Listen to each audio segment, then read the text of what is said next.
Welcome to Watch Symposium. I'm Austin, and I'm in Kobe, Japan, standing in front of Quark, which sells pre-owned and some new watches. Let's check out what they have.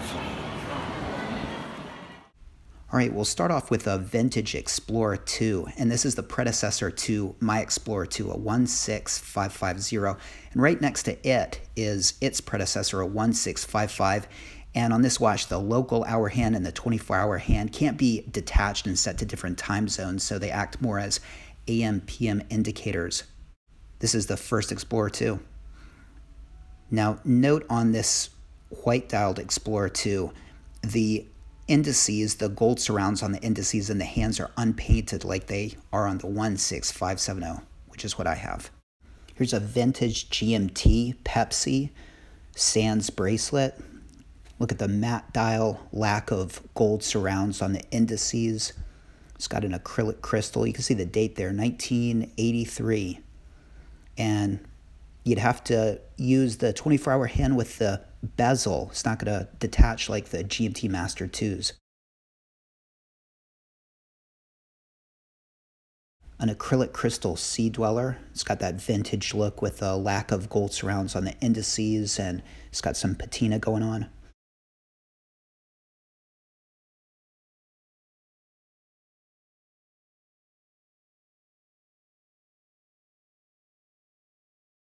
This is a no Date Submariner. It's got crown guards, acrylic crystal, matte dial, no gold surrounds on the indices, and it's a two-liner, so it must be a 5513.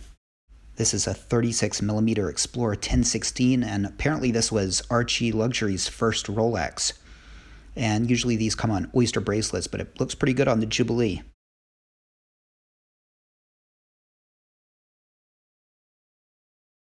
Here's a Pepsi Gmt 16700. This was sold alongside the 16710, the Gmt Master 2, the only difference being that on this one you can't separate that local hour hand.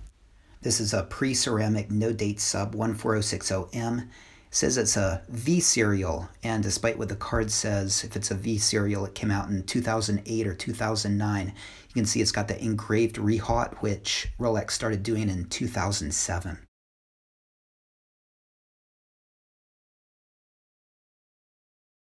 To the right of it's another 14060M. Now this is a 2-line versus the 4-line to the left, and it's a K serial. You can see that on the papers under it, and that makes it a 2000 or a 2001, and this is before they started doing the engraved rehot. In fact, I think any with the engraved rehot would be a 4-line sub. Now the two prices have to do with warranty, whether you want a 5-year warranty or a 3-year warranty. All right, this is a pre-ceramic Pepsi Gmt Master 2, and it's a U serial. U serials came out in 97 and 98. This is identified as a 98, which makes sense because it's a Swiss-only dial. Swiss-only dials come out in 98 and 99. This is another no-date sub 14060M, 4 lines. You have the engraved rehot. This is a G serial, so it came out in 2010. The next year, from 2011, was the start of the random serial numbers. Here's another Gmt Master 2 Pepsi. Now this is slightly more expensive than the one on the left. That could be because it's a D serial. It's a little more of a recent watch, 2005, 2006. This is a pre-ceramic date sub. Now this is a Z serial. Z serials came out in 2006, 2007. No engraved rehot, so my guess is this would be a 2006. Because they started engraving rehots during the Z serial. Some Z serials have the engraving, some don't. This is a U serial date sub with a Swiss-only dial. And it looks like somebody's in negotiations for that pre-ceramic Sea Dweller. That's an F serial, so that would be a 2003, 2004, or a 2005 watch.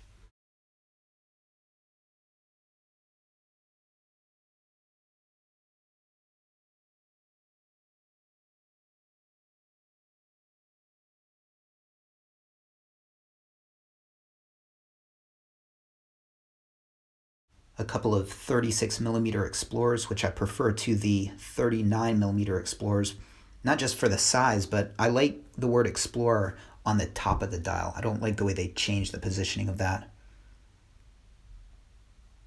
a Daytona with the Zenith 430 movement.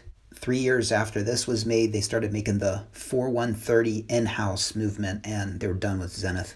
Now, compared to what we've been looking at, this seems like an absolute bargain, this blue dial Datejust oyster bracelet smooth bezel. Both of these Datejusts are brand new. This is a two-tone diamond dial Datejust. That's a Jubilee dial. Came out in 1985 to mark the 40th anniversary of the Datejust, which itself was a 40th anniversary model. Here's a new old stock pre-ceramic Daytona. Look at the price on this watch. This is a steal piece. If you want the very same thing, but you're keen on a black dial, just $2,000 more.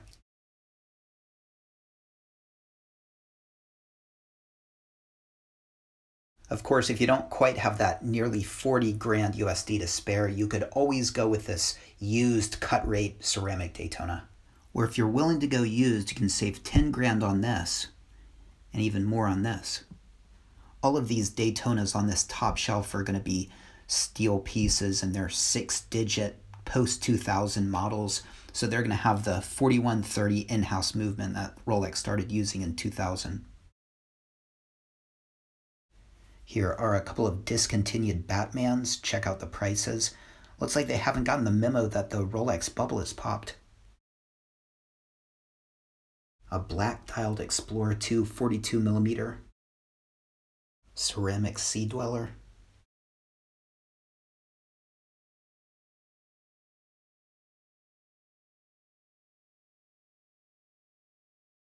Some 39mm Explorers.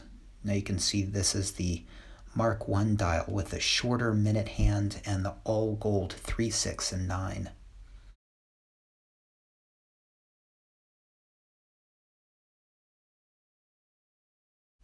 A couple of black dialed 40mm Explorer 2s.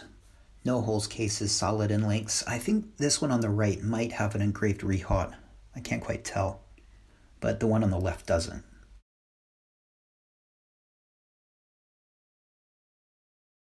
Now this is what I'm wearing at this very moment, and when I filmed this, you're looking at an A serial which has hollow in links and a holes case.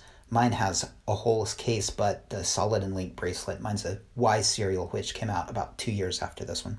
And a couple of 36mm pre-owned Explorers.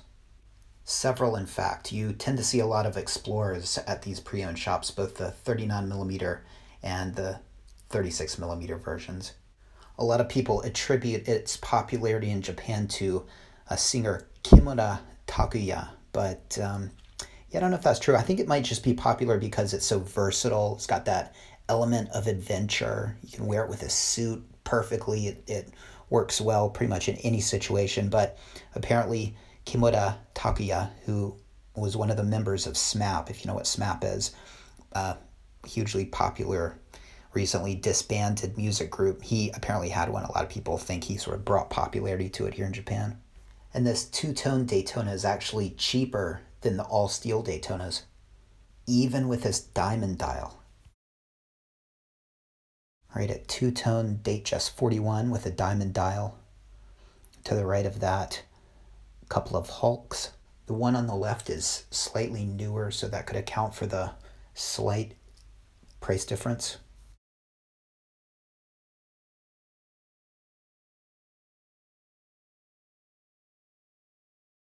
And some 5-digit platinum dialed Yacht Masters. Now, don't tell me these are going up too. You used to be able to find these for around $7, just like, God, a couple months ago. I don't know if this store is really expensive or if prices are slowly creeping up on these 5-digit Yacht Masters, but they're kind of interesting and kind of cool.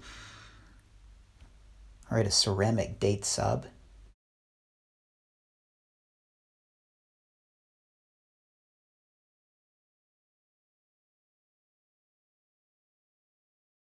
And to its left, a couple of Milgauses, or what would you say, a couple of Milgai? The one on the right without the GV glass, and the one on the left with it. A lot of people think the ones without the GV glass will be more collectible. I used to think that, but the Z Blue is so beautiful that that is probably what I'd go for, despite any kind of collectability potential. Some 36mm Datejusts, Jubilee bracelet, fluted bezel, oyster bracelet, smooth bezel, and to the right of these, a turnograph with a chocolate dial and red accents. And to the right of it, another turnograph, more, business-oriented. Romans and, no accents, no colored accents on that one. All right, so we're outside the shop looking into the front window. We've got a Grand Seiko there, another Seiko diver with a green dial. Boy, that looks like a thick watch. A Reverso.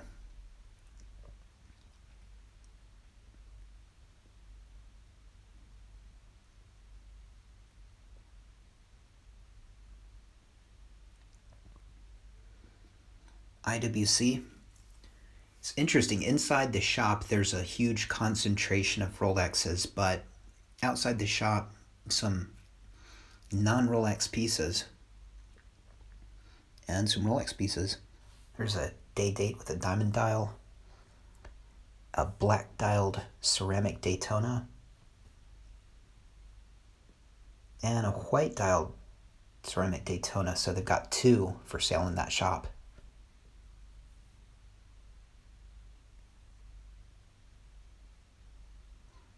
And yet another Explorer. This is a 39mm Explorer.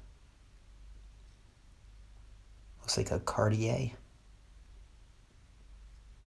And a pre-ceramic Gmt Master-Pepsi. Now, what's with this high price? Well, this is a stick dial. You can see that instead of having the Roman numerals, you have those two marks. And it's a new old stock piece. All right, an all-black ceramic discontinued GMT. The GV glass, kind of brown dialed Milgauss, and a more contemporary blue dialed Yacht Master with the red accents. And somebody's negotiating for this all black Sea Dweller. This is a Deep Sea, as is this. This is a James Cameron Deep Sea.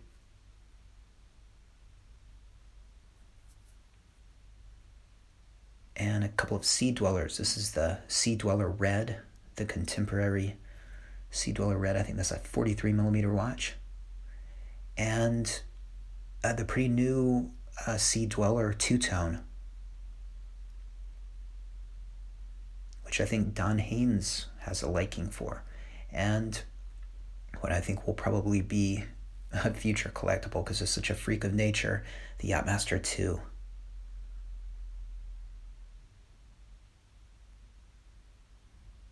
A Hulk? That's a pretty outrageous price for a Hulk.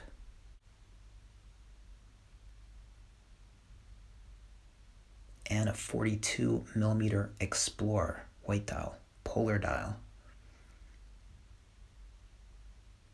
And a black version.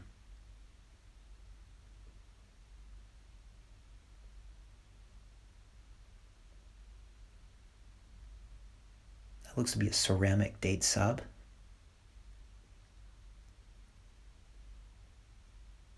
Looks like a gray dial, date just 41. And another Yacht Master. This time, I think that's called a rhodium dial. It's got the light blue accents. And a Batgirl. And look at the price on that. Now, I saw this for like 2,000 USD less at other shops. Stay tuned for that. And another Batman on the Oyster bracelet.